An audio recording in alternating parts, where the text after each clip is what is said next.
Rewmi 24 TV. da ngay génn ci biti donc rek ba géej gi far waaw génn sama kër lekk sax doo ko fi def donc rek yàlla ko yàlla jàppale jàppale ñi ma àndal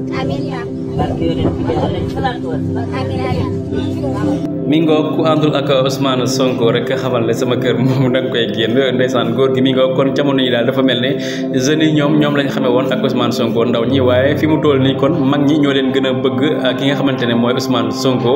mi ngoog moom mi nga xamante ne jamono yi ma nga ca prison bu Cap Manuel ñu koy ñaanal liberté moom nga xam ne mooy yaakaaru ndaw ñi jamono yi ñu toll nii moom mooy yee ndaw ñi ci lu bari waaye fi mu toll nii dafa mel ne moom mag ñi daal dinañ koy nangu ci xale yi ndax góor gi kat la muy wax moom mooy kii di Ousmane Sonko daal ku àndul ak moom rek da ngay génn sama kër mu doon loo xamante ne loo xoromu la mu mel ne kon jamono yi daal Ousmane Sonko moom mooy def bës ci langue politique yi kon mi ngoogu daal dinay doy waar